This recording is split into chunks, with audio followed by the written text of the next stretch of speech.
Welcome to my channel and good morning to all of you. तो आज बात करेंगे द हिंदी ट्यूटोरियल। तो आज है 22 अप्रैल और 22 अप्रैल के जो ट्यूटोरियल हैं ill equipped to deal with a crisis. तो बात हो रही है अमेरिका के केस में, बात हो रही है खास करके। तो यहाँ पे कह रहे हैं कि जो एक क्राइसिस से डील करना है, क्राइसिस से निपटना है, ये संकट है, एक पैंडमिक है, ये एक कोरोना वायरस जो एक संकट है, पैंडमिक है। तो इससे लड़ने के लिए हमारे पास जो है अमेरिका के पास या और सारी कंट्री की जिसके पास जो भी है, तो वो इल इक्विप्ड है, मतलब अच्छे से ये सुटेबल नहीं है, नॉट सुटेबल है, इल इक्विप्ड है। Covid 19 has led bare science policy deficit. और कोविड 19 जब हमारे पास आया, हमारे इस वर्ल्ड में आया, तो इससे यह देखने को मिल रहा है कि हमारा जो साइंस है, ठीक है, वो डेवलप हो रहा है, लेकिन साथ ही साथ वो देखने को ये भी मिल रहा है कि हम ये साइंस पॉलिसी के को डिफिसिट, मतलब साइंस पॉलिसी में कहाँ कहाँ कमी है, उसको सामने ला रहा है, उसको ले बेयर कर रहा है। मतलब कोई भी चीज़ को सामने लाता है कि कहाँ आपकी खामियां हैं। क्योंकि हमारा जो हम कहते हैं कि साइंस काफ़ी डेवलप हो चुका है, बात सही है कि ये काफ़ी डेवलप हो चुका है, लेकिन साथ ही साथ जब एक नई समस्याएं आती है जो काफ़ी पावरफुल हो, तो उस समस्या को लड़ने के लिए हमारी साइंस पॉलिसी में कहीं ना कहीं कमी है। In the US, despite egregious failure and missteps, science and informatics have been able to guide COVID-19 policy to some degree। कहा बात ये हो रही है कि काफ़ी खामियों के बावजूद, एक फेल्योर के बावजूद, एक खराब फेल्योर के बावजूद, एग्रेगस मतलब कुछ ज़्यादा खराब होता है, तो उस फेल्योर के बावजूद और मिस स्टेप्स के बावजूद, कुछ गलतियों के बावजूद, साइंस और इन्फॉर्मेटिक्स ने क्या किया है, कोविड 19 जो एक पैंडेमिक है उसको एक सही दिशा में लाने का प्रयास किया है, कुछ हद तक प्रयास किया है। It is time to think about unpowered investment in science in India and about the stark social inequalities that COVID-19 will lay bare। तो यहाँ बात ये हो रही है कि एक ऐसा समय है कि हमें सोचना पड़ेगा कि साइंस और टेक्नोलॉजी में हमने कितना इन्वेस्टमेंट किया है, कितना इन्वेस्ट किया है, कितना हमने उस पर लगाया है, ताकि वो हमें क्या करे, आउटपुट दे। जहाँ तक बात केरला की हो रही, तो उन्होंने तो काफ़ी अच्छा किया है कि साइंस एंड टेक्नोलॉजी, एजुकेशन वगैरह सब में, हेल्थ वगैरह सब में अच्छे प्रकार से उन्होंने इन्वेस्टमेंट किया है, तो उसका आउटपुट उन्हें मिल रहा है। I am saying about particular states की बात कर रहा हूँ तत्काल, लेकिन एक ओवरऑल इंडिया की बात करता हूँ तो साइंस एंड टेक्नोलॉजी में काफ़ी डेवलप हो रहे हैं, लेकिन साथ ही साथ जितनी इन्वेस्टमेंट की ज़रूरत है, जितने हमारे पास ब्रेन है, जितने अच्छे साइंटिस्ट हैं, वो हमसे बाहर चले जाते हैं, उनको उतनी जो है संसाधन नहीं मिल पा रहा है, पैसे नहीं मिल पा रहे हैं जिससे वो अपना ये कर पाए। थोड़ा बहुत तो इंक्रीज हुआ है, लेकिन और अच्छी प्रयास की जरूरत है। तो ये समय है। Sound of the protection afforded by science and data driven policy, effective decentralized governance। तो यहाँ पे बात ये हो रही है कि एक प्रकार से क्या कर रहे हैं कि जो भी science and technology driven policies हैं, जो कि एक प्रोटेक्शंस के लिए उसको सामने ला रहे हैं कि क्या इसमें खामियां है। Investment in science and science करे कि साइंस में जो इन्वेस्टमेंट की जरूरत है, कौन कौन सी इन्वेस्टमेंट की जरूरत है वो देखते हैं। India has invested very little in the type of science that is needed to meet contemporary environmental challenges. तो कह रहे हैं कि साइंस इंडिया ने इन्वेस्ट तो किया है, लगाया है पैसे, तो बहुत ही कम लगाया है पैसे, बहुत ही संसाधन जितनी मिलनी चाहिए थी वो कम लगाई, वेरी लिटिल लगाई है। और जो कि जरूरत है टू फुलफिल, मीट मतलब होता है फुलफिल, पूरा करना, कंटेम्प्रेरी इन्वायरमेंटल चैलेंजेस, जो हमारे इन्वायरमेंटल चैलेंजेस है, पर्यावरण के चैलेंजेस हैं, उसको पूरा करने के लिए कम है। COVID-19 may be its most severe environmental challenges so far, but India faces devastating challenges such as assault on biodiversity, flood, unmeted pollution every year। कह रहे कि बात तो सही है कि जो COVID-19 एक प्रकार से क्या हो सकता है, एक बहुत ही इन्वायरमेंट के लिए चैलेंज हो सकता है, हमारे लिए चैलेंज हो सकता है, चुनौती हो सकता है। साथ ही साथ इंडिया जो है एक भयानक चैलेंज, एक चुनौती फेस कर रहा है। और खास करके ऐसा क्यों, क्योंकि हमने क्या किया, एसोल्ट किया है, हमने हमला किया है, हमने एक प्रकार से दोहन किया है जो जैव विविधता है, बायोलॉजिकल डाइवर्सिटी है, बायोडाइवर्सिटी, उन पर। और साथ ही साथ फ्लड आ रहे हैं, पॉल्यूशन दिन ब दिन बढ़ रहा है, तो ये सब हमारे एसॉल्ट के कारण हो रहा है। Every disaster underlines national vulnerabilities accentuated by inadequate science and research infrastructure। अगर कोई भी हमारे पास डिजास्टर आता है, देखिए नेचुरल डिजास्टर तो आएंगे, ये तो श्योर है, पहले भी आते थे, अब भी आते हैं और आगे भी आते रहेंगे।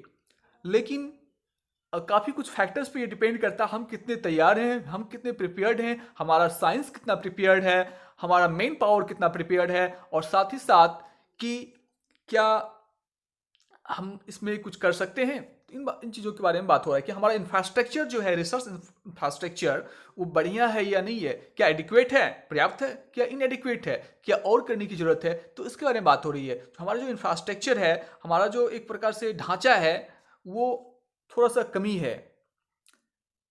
Amidst the worst pandemic of modern times, India's medical research institution and epidemiologists have a prominent role to play.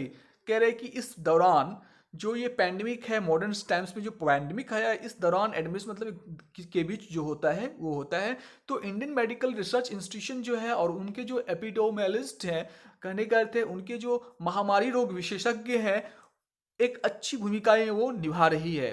In the daily white house press briefing, two most prominent figures are noted epidemiologist Dr. Deborah Briggs and Anthony Fauci। कह रहे कि दो जो white house है America में, वहाँ पर दो जो साइंटिस्ट हैं या जो इम्पोर्टेंट फिगर हैं, महत्वपूर्ण फिगर हैं, वो सामने आ रहे हैं। एक का नाम है एंथनी और एक देख का नाम है डेबरा, क्योंकि वो महामारी रोग विशेषज्ञ हैं और इस समय उसकी जरूरत है। तो डेली आकर वो कुछ ना कुछ एनालाइज करते हैं, बताते हैं एवरी डे, जिसके अनुसार से पॉलिसी भी बनती है।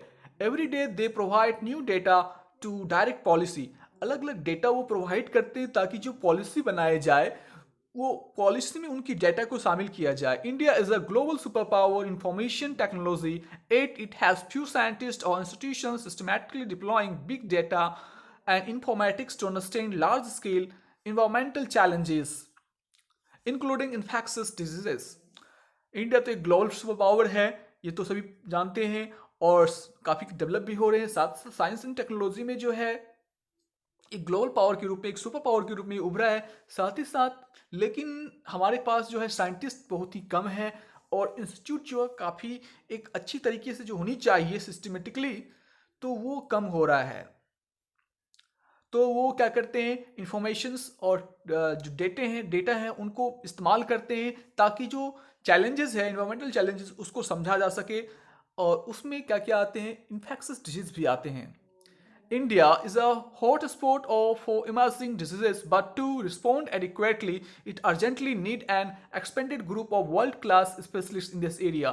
कह रहे कि इंडिया जो है एक हॉट स्पॉट है कि नए नए डिजीज जो है वो यहाँ से इमर्ज हो रहे हैं, बनते जा रहे हैं एक हॉट स्पॉट, केंद्र बिंदु। तो इसके रिस्पॉन्ड में, इसको निपटने के लिए, इसकी प्रतिक्रिया में सही तरीके से हमें क्या चाहिए, हमें एक एक्सपेंडेड ग्रुप चाहिए, एक लार्ज ग्रुप चाहिए, बड़ा ग्रुप चाहिए, वर्ल्ड क्लास स्पेशलिस्ट इस एरिया में हमारे पास स्पेशलिस्ट हो, विशेषज्ञ हो, ताकि इसमें बेटर किया जा सके। सक्सेसफुल मिटिगेशन ऑफ कोविड-19 in India will require rigorous testing, monitoring, modelling to inform policy and action. और कह रहे कि एक सक्सेसफुल मिटिगेशन क्या होगा कोविड-19 का, जब कोविड-19 होगा इसका सही प्रकार से, इसको सही तरीके से कम किया जाए इंडिया में, तो इसके लिए क्या चाहिए, रिगोरस टेस्टिंग चाहिए, लगातार टेस्टिंग होनी चाहिए और बेहतर तरीके से होनी चाहिए, कड़ाई से मॉनिटरिंग होनी चाहिए, मॉडलिंग अच्छा मॉडल पेश होना चाहिए। स्ट्रेटेजी जिसकी बात करते हैं उसको मॉडल की बात करते हैं, ताकि क्या हो, हमारे जो एक्शन है, हमारा जो पॉलिसी है, उसमें इन सारी बातों को समाहित किया जा सके, लाया जा सके। In a country where access to data is limited, we will need to good data on demographic changes, on how disaster push people into poverty. कह रहे कि ऐसे कंट्रीज जहाँ पे डाटा लिमिटेड हो, डेटा जो है काफ़ी लिमिटेड हो, बहुत ही कम हो, जो आंकड़े बहुत ही कम मिल रहे हो, तो हमें क्या जरूरत पड़ने वाली है, तो डेमोग्राफिक चेंजेस जो है कितने कम से कम वो तो उनके डेटा चाहिए। मतलब लोगों की डेमोग्राफिक चेंजेस क्या होता है कि एक संख्या है, यहाँ पे कितने लोग रह रहे हैं, किस प्रकार के लोग रह रहे हैं, उनकी पहनावा क्या है, कितने बढ़ रहे हैं लोग, तो उसको बोलते हैं डेमोग्राफिक। मतलब जनसंख्या में कमी ज़्यादा, किस कारण से कमी आ रही है, किस कारण से ज़्यादा हो रहे हैं, मृत्यु दर कितना है, ऑल दिस। तो हमारे पास इसके लिए ये जो चेंजेस हो रहे हैं उसकी डाटा होनी चाहिए। साथ ही साथ क्या हो, ताकि डिजास्टर किस प्रकार से लोगों को क्या कर रहे हैं, पॉवर्टी में ला रहे हैं, and the local intervention that people pull people out of poverty and build resilience to this cyclic event. और साथ ही साथ हमारे पास ऐसे भी होनी चाहिए कि किस प्रकार से जब पॉवर्टी आता है, जब डिजास्टर के कारण से पॉवर्टी आते हैं और उसमें लोकल इंटरवेंशन के कारण से जो वहाँ के जो गांव के लोग होते हैं या आसपास के जो लोग होते हैं वो क्या करते हैं, इन लोगों को उस पॉवर्टी से बाहर निकालते हैं और एक रेजिलेंस बिल्ड करते हैं। ये जो साइक्लिक इवेंट है, मतलब बार बार कभी कभी आते रहते हैं, इनको प्रतिरोध करने के लिए, इनसे निपटने के लिए एक लचकदार ये बनाते हैं। Complex socio environmental problem can only be addressed by integrating natural and social in science to generate multinational knowledge. कह रहे कि एक समाज में जो कॉम्प्लेक्स सोशल इन्वायरमेंटल प्रॉब्लम है उसको हम सामने ला सकते हैं, उसके बारे में बात कर सकते हैं, संबोधित कर सकते हैं। किस प्रकार से जब नेचुरल और सोशल साइंस को हम क्या करें, इंटीग्रेट कर दे, natural science and social science, मतलब समाज में क्या क्या बदलाव हुए, क्या क्या चेंजेस हो रहे हैं, नेचर में क्या क्या चेंजेस, उनको अगर हम क्या कर दे, मिक्स कर दे, इंटीग्रेट कर दे, जोड़ दे, एक साथ रख दे, तो इससे क्या होगा, हमारे जो नेशनल मल्टीनेशनल नॉलेज होंगे वो बढ़ेंगे। इससे मल्टीनेशनल नॉलेज मतलब एक क्षेत्र के नहीं, अलग अलग क्षेत्र के नॉलेज को एक साथ कोऑर्डिनेशन होगा और उससे जो है 24 कॉम्प्लेक्स सोशल प्रॉब्लम है, एनवायरमेंटल प्रॉब्लम है, उसको डील किया जा सकता है। Only such knowledge can guide adequate policy responses and action to confront a crisis। केवल इसी प्रकार के नॉलेज से हम क्या कर सकते हैं, एक अच्छे पॉलिसी बना सकते हैं, एक पॉलिसी को हम गाइड कर सकते हैं और रिस्पॉन्स हमारा जो होगा, प्रतिक्रिया हमारा क्या रवैया होना चाहिए, हमारा क्या ये होना चाहिए, तो कर सकते हैं। And action to confront crisis, और हमारा जो एक्शन होना चाहिए, रिस्पॉन्स होना चाहिए कि इस संकट से कैसे पार पाया जा सके। In India very few research centre are capable of doing such work. India में बहुत ही कम रिसर्च सेंटर हैं इस काम को करने में सफल रहे हैं या उनकी क्षमताएं हैं। बिल्डिंग फॉर द फ्यूचर्स, बात हो रही है कि फ्यूचर्स के लिए क्या हमें बिल्ड करनी चाहिए, but there are some hopeful sign. The principal scientific advisor to government of India, one of India's most accomplished scientist is playing a critical role in policy responses। कह रहे हैं कि हमारे पास बहुत ही अच्छी आशापूर्ण संकेत हैं कि जो प्रिंसिपल साइंटिफिक सलाहकार हैं भारत सरकार के, वो क्या कर रहे हैं, जो इंडिया के सबसे एकॉम्प्लिश साइंटिस्ट है, बहुत ही प्रसिद्ध साइंटिस्ट, बहुत ही ख्याति प्राप्त साइंटिस्ट हैं और एक अच्छी भूमिकाएं निभा रहे हैं, बहुत ही इंपॉर्टेंट क्रिटिकल रोल निभा रहे हैं पॉलिसी रिस्पॉन्सेस में, यानी पॉलिसी जब बनाया जाता है उसमें। Directed by Principal Scientific Advisors Office and with Prime Minister's support, there are 9 large national science mission in various stages of implementation। कह रहे कि अलग अलग चीज़ों को जब हम क्या करेंगे, कार्यान्वयन करेंगे, लाएंगे, कि कुछ ऐसे 9 प्रकार के जो हैं एक मिशन है और उसमें प्रधानमंत्री का भी सपोर्ट है और ये जो किया जा रहा है प्रिंसिपल साइंटिफिक एडवाइजर ऑफिस की मदद से किया जा रहा है, उसके दिशा निर्देश में किया जा रहा है, प्राइम मिनिस्टर का सपोर्ट है। तो 9 मिशन है, नेशनल साइंस मिशन है और इनका अलग अलग स्टेप में, अलग अलग स्टेज में इसका इम्प्लीमेंटेशन होना है। This include a mission in quantum computing and another in biodiversity and human wellbeing with in an important component on emergent infectious disease. और इनमें से एक मिशन आता है कि quantum computing and another in biodiversity and human being. एक आता है क्वांटम कंप्यूटिंग, मतलब कहने का अर्थ है कि क्वांटम के क्षेत्र में उसका मूल्यांकन हो, उसका कंप्यूट हो, गणना हो। और दूसरा आता है बायोडाइवर्सिटी के क्षेत्र में, यानी जनसंख्या विविधता, यस, बायोलॉजिकल डाइवर्सिटी, बायोडाइवर्सिटी, ये जो जैव विविधता है उसके क्षेत्र में, और ह्यूमन वेलबींग्स के क्षेत्र में कि मानव को कितना बढ़िया बनाया जा सकता है उनके लाइफ को, हेल्थ के क्षेत्र में। With an important component on emergent infectious disease, खास करके जब एक इन्फेक्शियस डिजीज सामने आ रहा है तब। India needs a substantial investment in science and directed by towards the well-being of all social sectors. Science for realizing UN SDS, a science to build resilience against environmental disaster, and the science for healing humanity's relationship with nature to ward off biodiversity loss and mitigate climate changes, the epidemic that has seen around us for some times।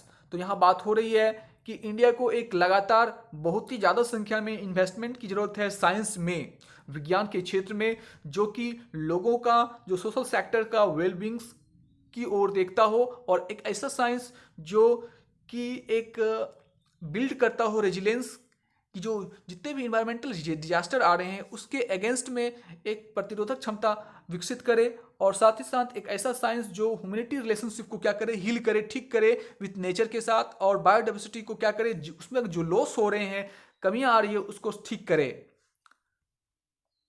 और जो अभी हमने epidemic जो आसपास देख रहे हैं उस समय के लिए, a recent editorial in this newspaper rightly point out that by saving biodiversity along can we ensure a substantial future for ourselves। और एक रिसेंट एडिटोरियल में देखा गया है, जो एडिटोरियल छपे हैं न्यूज़पेपर में, उसमें पॉइंट आउट ध्यान दिलाने बात यह कही गई है कि अगर हम अपने बायोडाइवर्सिटी को क्या करें,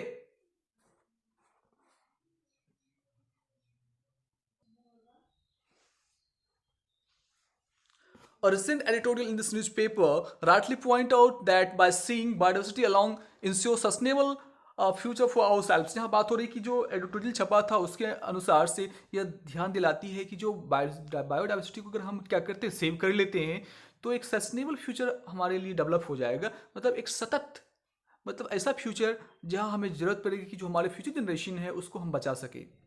There are also reports about policy decision to kill natures. For instance, the Karnataka government's decision to continue with proposal for Havli Ankola railway line through the last remaining forest of the western घाट। बात यहाँ पे एक हो रही कि जो natures को किल करने की बात हो रही है कि लास्ट में कर्नाटका गवर्नमेंट ने क्या किया था, एक डिसीजन लिया था कि एक वेस्टर्न घाट जो है, वेस्ट साइड जो हमारा घाट है, वहाँ पे एक फॉरेस्ट जो है वहाँ पर एक बनाया जाए रेलवे लाइन। तो एक बात हो रही है कि जो हम क्या करते हैं, बायोडाइवर्सिटी को हम किल कर रहे हैं, बर्बाद कर रहे हैं। The scientific and the environmental consideration underlying this decision remain unclear. और साइंटिफिक और एनवायरमेंटल कंसिडरेशन में यह बात जो है, जो मूल बात है, यह डिसीजन जो है एक अनक्लियर है।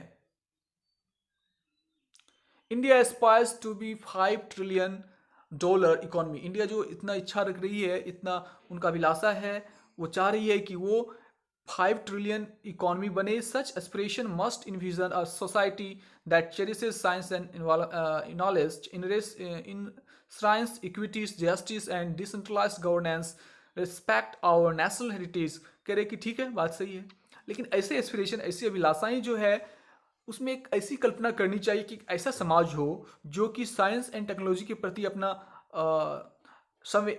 क्या बोलते हैं उसको, एक लगाव दिखाना चाहिए कि वो साइंस एंड टेक्नोलॉजी को अपनाए, उसे समझे, और इक्विटी, जस्टिस, डिसेंट्रलाइज्ड गवर्नेंस जो है उसको सजो के रखे। इंश्योरेंस मतलब सजोना होता है, मतलब उसको आप अपने आसपास रखे, उसे क्या करे, अडॉप्ट करे, अपनाए, जस्टिस को अपनाए, इक्विटी को अपनाए। इक्विटी मतलब होता है समान।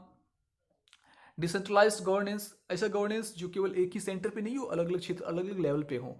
रिस्पेक्ट आवर नेचुरल हेरिटेज, जो हमारा हेरिटेज है, विरासत है, नेचुरल विरासत है, प्राकृतिक विरासत है, जैसे वो फॉरेस्ट हमारा प्राकृतिक विरासत है, उसकी हम क्या करें, रिस्पेक्ट करें। We must ensure health care as an individual basic right and earth care as a collective right. और सबसे पहली बात यह है कि हमें इंश्योर करना पड़ेगा, सुनिश्चित करना पड़ेगा कि जो हमारा हेल्थ केयर जो है एक प्रकार से इंडिविजुअल बेसिक राइट है। हमारा एक एक व्यक्ति का ये अधिकार है कि हेल्थ केयर के प्रति वो सजग रहे, सुनिश्चित करे कि वो एक बेसिक राइट है, हेल्थ केयर उसे प्राप्त होनी ही चाहिए।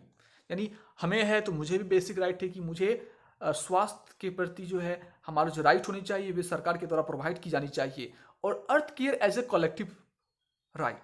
लेकिन जब अर्थ केयर की बात हो रही है, पूरा अर्थ का केयर करने की बात होती है, उसमें सिंगल राइट तो होनी चाहिए, ठीक है, लेकिन एक कलेक्टिव राइट होनी चाहिए, सभी को मिलकर प्रयास करने चाहिए, सभी के एक अधिकार है, केवल एक के अधिकार नहीं है।